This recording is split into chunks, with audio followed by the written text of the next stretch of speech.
Hi, welcome to Leaving the Lies and Telling Your Truths. I'm Ariel Fuentes. We appreciate everyone that tunes in. We ask you to like, subscribe, and share our YouTube page. Also, come over to Facebook and follow us on our group called Leaving the Lies and Telling You the Truth. Let's give a warm welcome to my co-host, Melody. How are you today, Melody? I'm good. How are you? Good, thank you. And we would like to welcome our guest, Erin Taylor, today. How are you? Hi, Erin. I'm good. I'm good. Thank you so much for having me.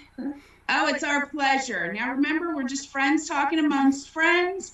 Always remember positivity, lifting up, and let's just be here for one another. Yes, Absolutely. I love that. And we'll start off really simple. When did you join the House of Yahweh and how long were you there? Oh, we joined, I think it was 1989. I believe it was 89. It might have been I think it was 88 as well, because we were kind of doing things that were the same as what we would do if we were there, but we weren't there. So we were kind of in learning about it for the year before we actually came. So yeah, about 80, 88, 89. And how long did you stay? We were there till 94. Okay. Yeah. So about 5 years. 94. That's actually about the same time that we joined. We joined in 89 and left in 94 too. So we were there really in the very same time period. Yeah, we were. Now, Erin, I want to bring up one point, though. Your family is actually from Canada. So you traveled from Canada to Texas 3 times a year. We did. Sometimes an extra trip, too. Oh, yeah, wow. we were a lot. Yeah, we were there sometimes in the month of December as well. So we were traveling a lot. We had a very traveling life at that time. Well, and you were coming to Michigan and Wisconsin a lot too, I remember too. We were, in between. yes. Yeah. Which were some of the best times when we came up to Michigan to see you, Melody. Yes. And Wisconsin as well. That was fun. Amazing people there. Yeah, it was awesome. That's awesome. What were your first impressions of the House of Yahweh? Whether it was when you first got there or just as your first impressions as being a child there?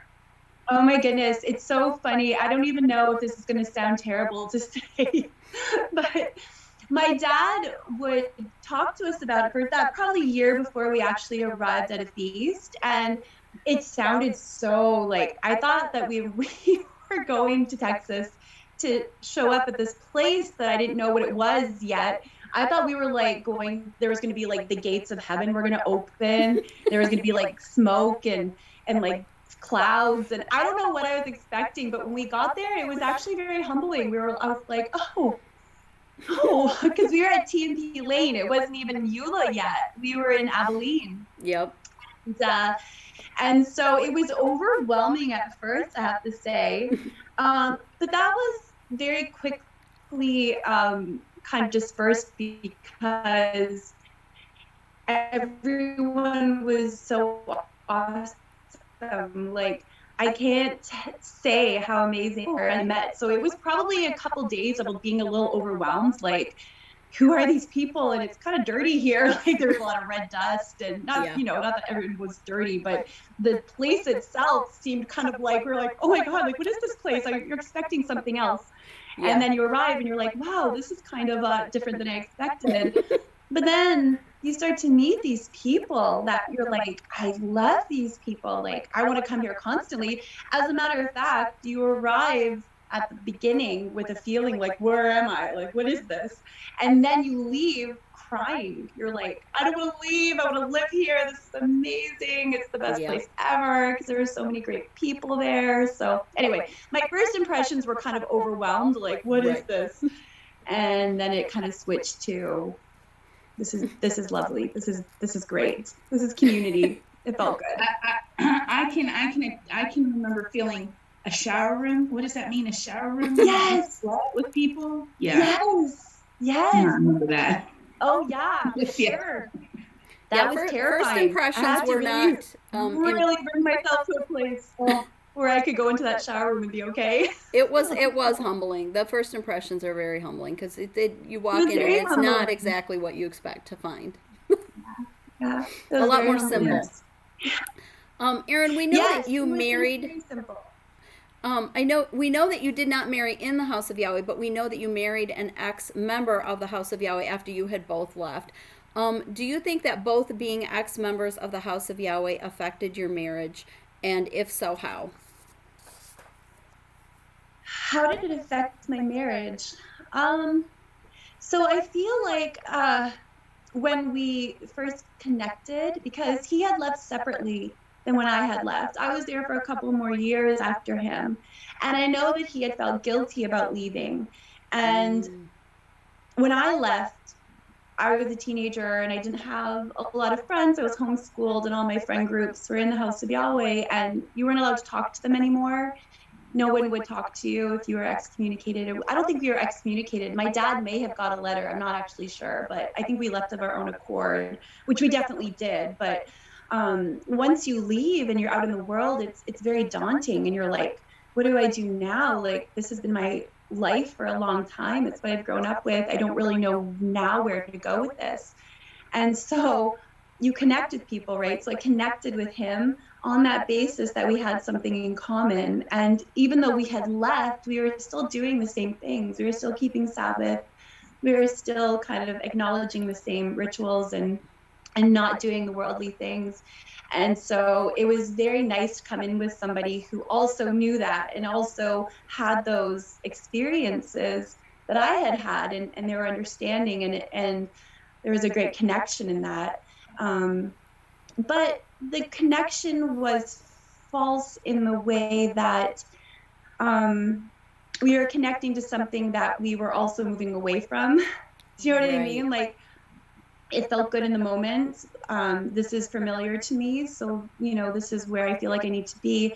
But then as it progresses, you're like, we're just very different people. We want different things. Like, now we're kind of out there finding out about ourselves, and even though we've broken up now, I feel like the whole thing was a beautiful experience in the way that we have these really beautiful children. I'm really happy that I had this experience with him, but then yet to find the courage to then say, now I actually know myself. I didn't know myself then. I thought I was following rules that I needed you to follow too, and I needed my partner to be a part of, but I don't need these rules anymore. And now I'm finding out who I am.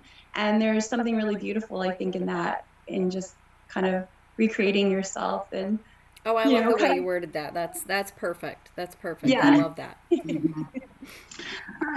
Erin, we know that your dad was an elder in the House of Yahweh.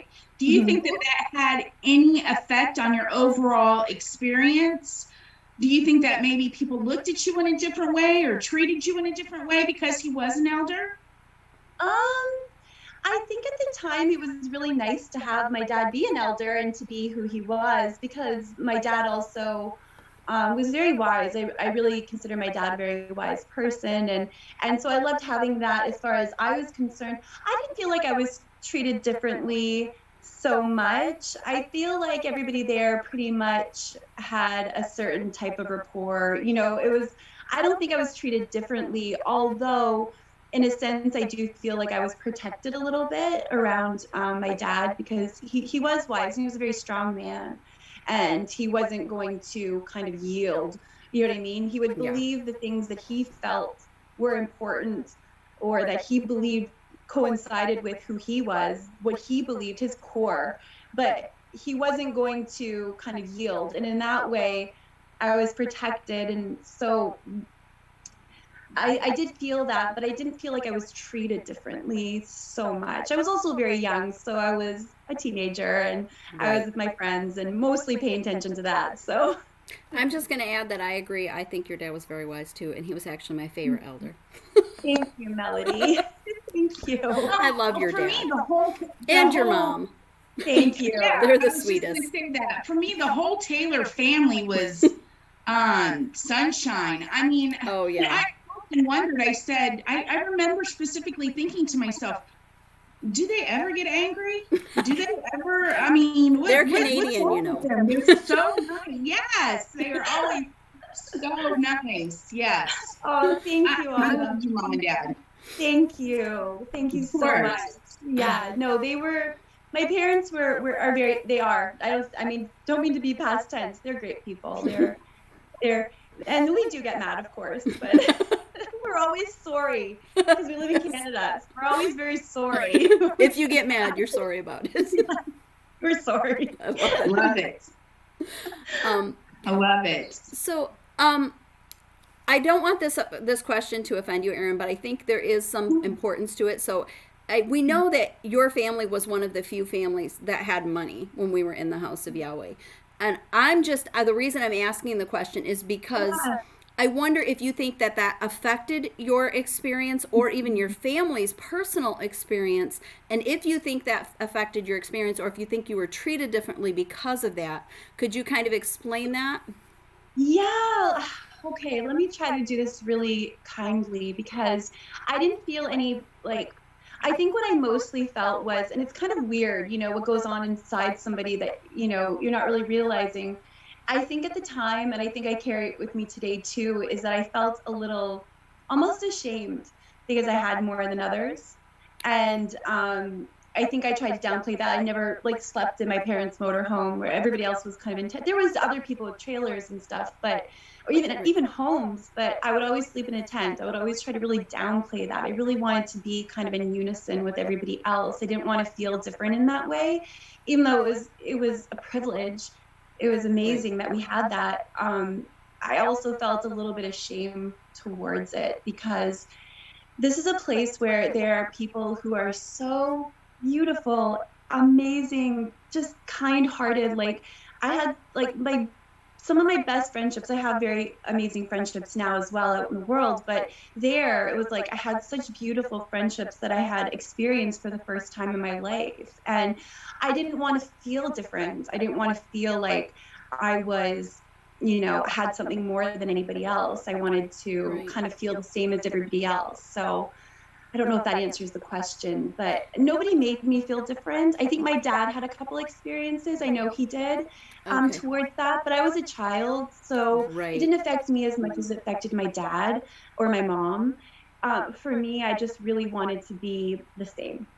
I just wanted to be the same as somebody else, and I didn't want to be looked at as, I don't want to say as different. Well, I will tell you that for sure you guys never came, you guys were always so humble and so sweet. You never came across with any pretense or anything of that sort at all. I was more wondering if you felt like do you think that the organization or that Israel Hawkins in particular treated you guys differently because of that? Yes. Okay. Yeah. That's kind of where I was going with that. Yeah. My dad's not a huge gossiper in the way that he talks about things so much, but I definitely know that I think he was relied on. I think that they wanted him to be there. I know that my parents gave a huge chunk of their savings and retirement to the house, like a lot of money. They gave a lot of money to them. And I think that was required and it was expected. And, at the time it seemed like the right thing to do. I feel like my parents were there for the right reasons. I don't, judge them at all for being there and the reasons for them being there. But I think that they, there was a lot of expectation for them.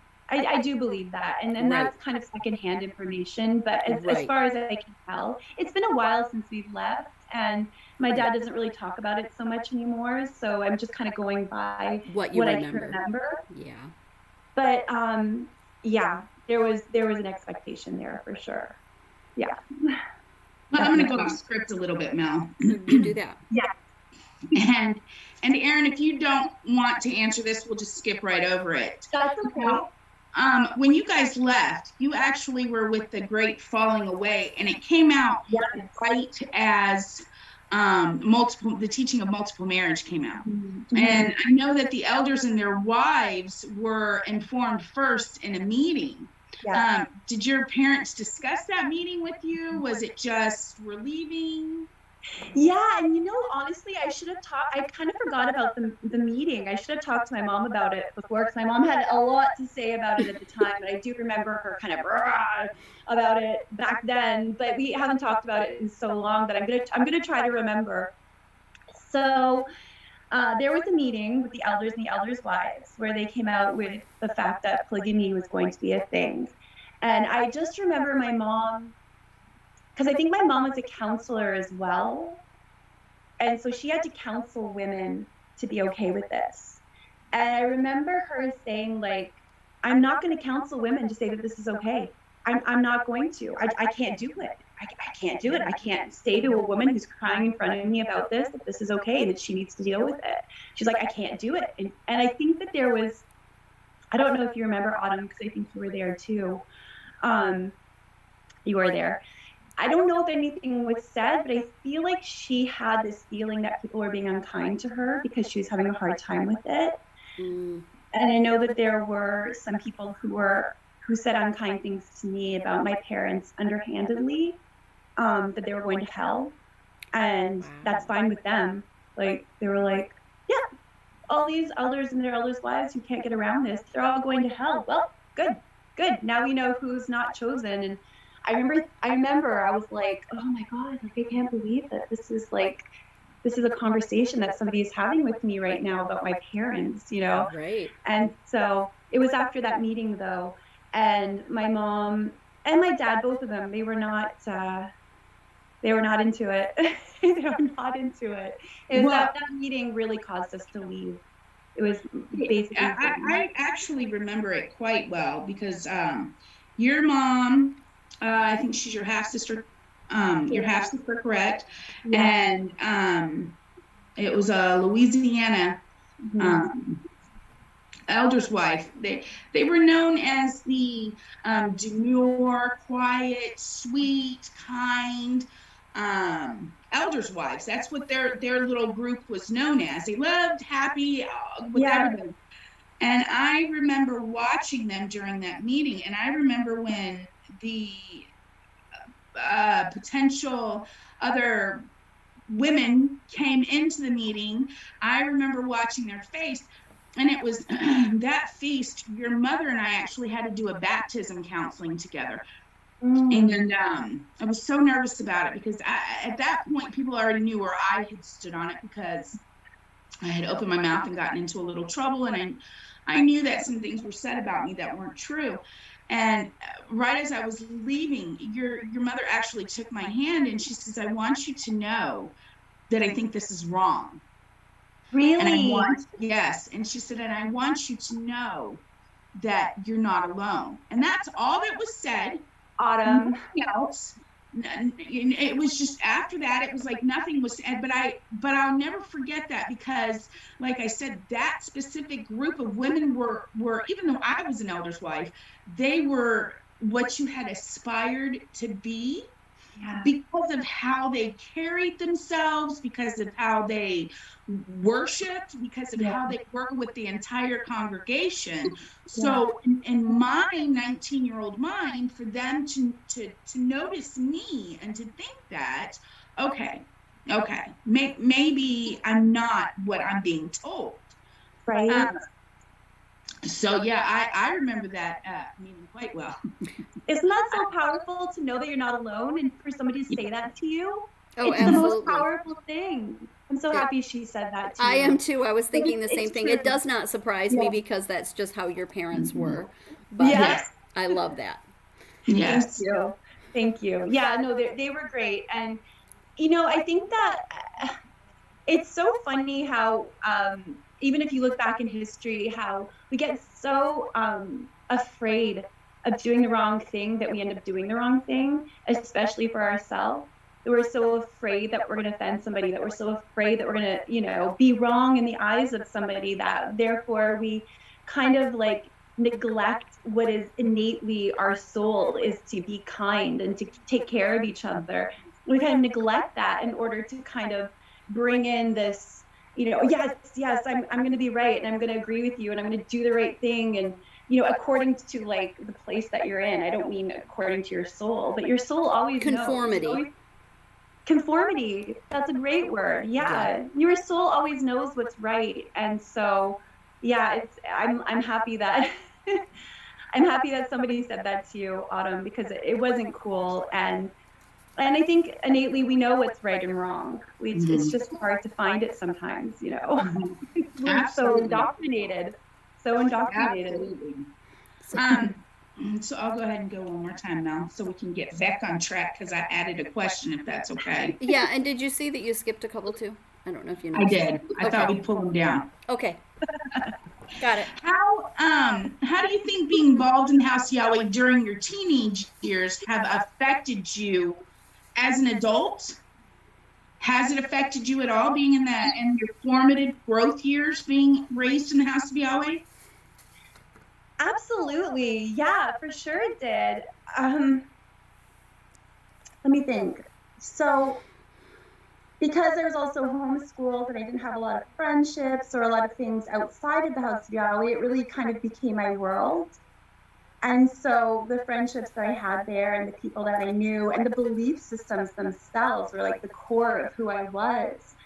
And in those formative years, your brain is developing, everything's developing. So when we left, it was very scary. I thought we were going to hell. I was really scared.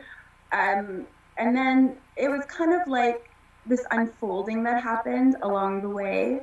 And I just want to really stress to people that it's okay if you leave and you feel, I'm going to feel like I'm going to be talking too much, but I'll try to make it quick. No, no, If you no. leave, No, okay. we're not If on a you time leave, crunch. okay, good. And it feels heavy for you, it's okay. Let yourself be with that. We're so afraid of pain. We're so afraid of fear, but these are our friends. Like pain and fear are our friends. Just let yourself go through that because it really grows you up. And so I feel like I grew up kind of after my teenage years once we left, and I really had to like, I'm telling you, every Jehovah Witness that knocked on my door, I invited them in. They were on my couch. I just wanted to know everything I could about anything. I was YouTubing. I was like everything that I could find out about spirituality. Like I was really lost trying to figure things out. And that was such a beautiful experience. I'm so thankful for that. So I'm so thankful for the House of Yahweh because it was very strict. It was very controlling, even though it was amazing. Like it was great at the time from the friendships that I had. I don't think if I had stayed there any longer, it would have been great. I think it would have been awful, just because I have friends who were there still, and it was awful for them. And I really felt for them. But leaving at the time that I did, it actually, you kind of then seek for that connection that you had at the time. You seek for it in other ways. And that really grows you. It grows your soul, it grows your spirit. And so I'm really thankful for that because I don't know if it hadn't been for the House of Yahweh, I may have never tried to grow my soul the way that I did after we left. And I was so terrified that we had left that I needed to grow. So it really helped. It was great. Leaving was one of the best things that ever happened to me, and being there as well. So Right. it was all good. It was all good. And yeah. So I actually ended up finding yoga, and that was a really powerful thing for me. So I really searched religion, and then not to like harp on anything that I do believe, but when you have to meditate, when you have to go quiet, when you have to go inside yourself, and you can let yourself just cry and just be in your emotions and be in your pain, it's really healing. And so I think that's probably the biggest message that I would send out is that if you're going to leave, let yourself go through your pain, let yourself seek, let yourself be vulnerable, and you're going to be okay. And you're probably going to find out something about yourself that you hadn't known before. And all of this was so worth it. It was a good experience. It was good. It was good. So. No, I agree. I agree. I think that's part of even why we're doing what we're doing is to give people that opportunity to kind of speak out, say what they're feeling, because I think a lot of people leave and they close themselves off and they think they can't talk about it, they don't want to talk about it. But I think that the truth is that I think the more you speak out, the more you speak up, the more you are able to allow your voice to be heard, the more you allow for healing to happen. Exactly. You have to ask for help, and you have to let yourself be vulnerable, and you have to let yourself feel pain, and you have to let yourself be in that. And that's okay. And you're going to grow so much from that. We stop growing at a certain point physically, Right. but we never stop growing internally. I mean, Right. it's always a part of who we are is to grow and to, kind of figure ourselves out. But also like, who am I in the world and how can I help? because there's always this part of you that wants to help. There's always this part of you that, like you guys are doing, like, bravo. Oh, we've Seriously, been, I know I we said feel that it's a before. calling for sure. We were certainly feel that we were drawn to do this. It just feels Yeah, so right. right? It And you does. probably had to go through a little bit of healing and a little bit of pain and a little bit of that process in order to get to this point where you can be courageous enough to stand up and be like, hey guys, we just want to help you. We want to be here for you. And so it's a beautiful process. It's a long process sometimes. It's a painful process, but it like honestly, you never stop either. It's not a one and Yes. done. You're always Yes. going through it, but it's the best process of your life is to grow. So anyway, good for you Absolutely. guys. I'm really happy you're doing this. Thank you. Okay, so I'm kind of a little. Let me see here. I think I'm going to jump out of this, and I'm just gonna. You may have already answered this. So, do you have any traumatic memories from being in the House of Yahweh? Traumatic? No. I don't have I was very blessed to be there at a time where I think the House of Yahweh was its best. Okay. I think that at the time that I was there, it was at its best, and I left at a time where I was young enough that nothing had really happened. And I do know that around the time where multiple marriage came out, all of a sudden you're like, you're kind of in love with all the teenage boys or whatever, and then all of a sudden now all the men want you too, and they're all married. There was a little bit of that, but Right. other than that, like I don't really have anything traumatic. I think that the last feast we were at, there was an elder and an elder's wife who were talking to me about my parents and how they're going to hell, and I knew what they were talking about, and they were talking to about it to me, and I thought that was really uncool, and I thought that's not a really nice thing to do. That's all I have. So I don't really have a lot of negative experiences there. The most that I had was witnessing what my friends were going through who stayed. Right. That's the most that I have. It's not mine, but it's the witnessing of the pain that others were going through. Right. And sometimes that's so much harder than going through it yourself because there's nothing you can do but sit by and watch and say, I'm here. So, yes. Erin, what are some of the difficulties that you and your family faced after leaving, and how did you guys cope with it? The difficulties were that, number one, you feel very lost. You feel a little lost because somebody, I think it was, there's a teacher who talks about how there's this dark night of the soul where you are not who you were and you are becoming something else. But there's this middle point where you just don't know. You don't know yet. And I think that we went through that for a few years. And I think it's how I ended up with my ex. It was this dark night of the soul where you're like, who am I now? I know who I was and I know what I believed. Now I don't know anymore. And I know something's going to emerge from this, but I don't know what it is yet. And so I feel like that part was probably the hardest part, was just kind of figuring out now what. And, that was okay. That was a process. And life is so long and so short that you have so much time to kind of figure things out, but yet you don't have any time at all. So it's like, just take each moment as it comes, because even if you're in pain, that moment is going to pass. It's going to feel like it's happening forever. It's going to pass. Let yourself go through it. Let yourself grow through it. It was just basically figuring out where we were going from there. We still did a lot of the House of Yahweh things. We still kind of kept a lot of the things that they did because we were trying to figure it out. But we, eventually kind of find our own way. And my whole family has found their own way. We don't all believe the same things, Right. We've all found our own way around it. And that's beautiful too. And we can come together with different belief systems. And that's okay, which you couldn't do there. You had to do the same thing, believe the same thing. And now you can just be a community of different thoughts and beliefs, and it's all okay. It's all okay. It's all right. I love that. That actually was going to be one of our next questions, and I don't know. I mean, do you think that you still hold on to any of the House of Yahweh teachings, and if so, which ones? No, I never really started. I think the unclean food I stuck with, which was just kind of who I was anyway. I don't really care to eat pork or shellfish, so it's Right. fine for me to not do those things.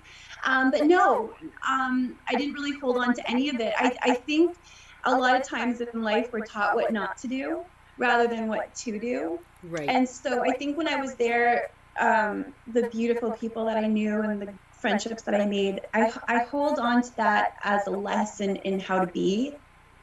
But the teachings themselves, no, it's so rigid, and your soul is so expansive, and there's so much goodness that you can do. And I think it's always about how you treat people. And if you're in a space where people aren't being treated well, and that sounds like a contradiction of what I'm saying, but I was a teenager. Remember, I had beautiful friendships and there was beautiful people, but then there was leaders who were kind of contradicting that, and things were really hard, you know what I mean? And so I kind of have learned how not to be more than how to be. Right. So that what I've taken from it is how not to be. So, And yeah. what are two of your most positive memories that you have from being there? Oh, there's too many. There's too many, Autumn. Oh God, I have so many positive memories of there. Like, and so that's what like. I don't ever want to bash it, although I think that people are suffering, and I think that people are very, very much being mistreated. As far as being at the feast, and also being disconnected too, because I lived in Canada. We would travel, but I was also had that disconnection. I had that safety net. I wasn't there all the time. I wasn't working like you guys were. I wasn't doing the things that were, happening with other people. But my best memories were like just sleeping in a tent, hanging out around the campfire, being at your house, Autumn. Your house was amazing. We'd have those big sleepovers, everyone on the family room floor sleeping over. My friend Rachel, she's still such a great friend of mine that I love, like in my heart, and just being with her. And yeah, I have so many good memories. Yeah, it was a good time. It seemed very bohemian actually at the time, didn't it? Yeah. I don't think it does anymore, but at the time it seemed very bohemian. I loved it. Yeah, no, I think it's unfortunately I think it evolved into something other than I fear that the people coming in now aren't having quite as much fun and not quite the same No. experience that we had. Yeah, yeah, I totally agree with that. And that's what I want to say, like from my own experience, how I believe at the beginning, because even for my dad to join meant that there was something good.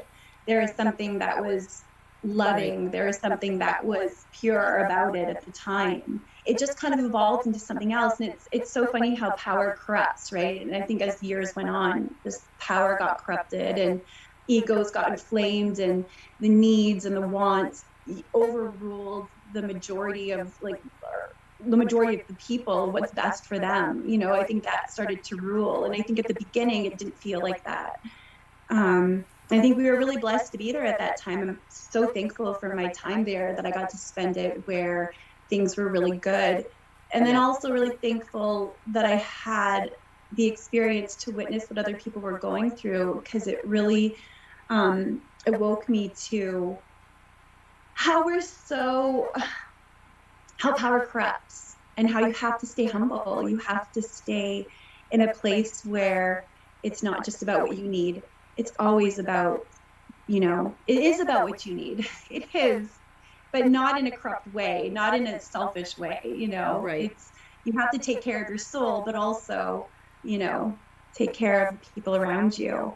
So I don't know if that makes sense. Oh, No, it absolutely. does. Absolutely. Yeah.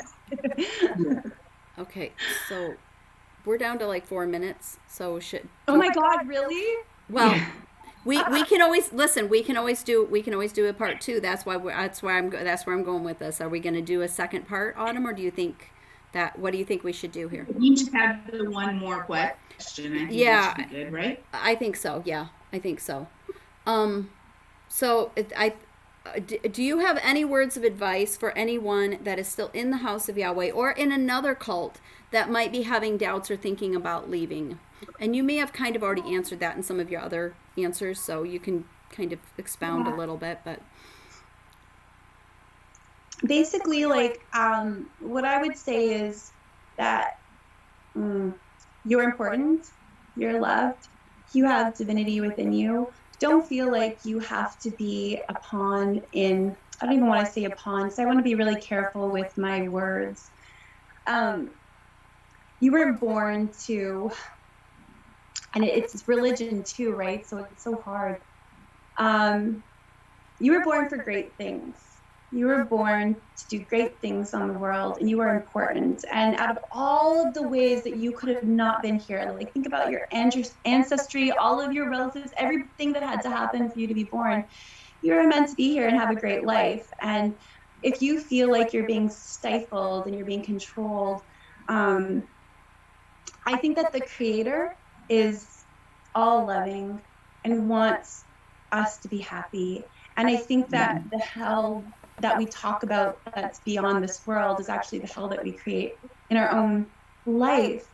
And if you can understand that a creator who could make the world as beautiful as it is, you know, there's human nature that causes it to be ugly sometimes, but the world is so beautiful, and everyone in it is so beautiful, that I think that if the creator would want us to be happy and want us to live our best life, and we all have different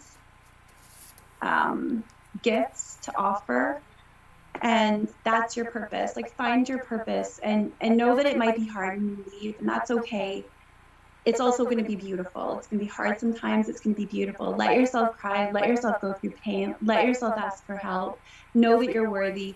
Know that you're meant to be, and that you're not meant to be in pain for long periods of time. You know what I mean?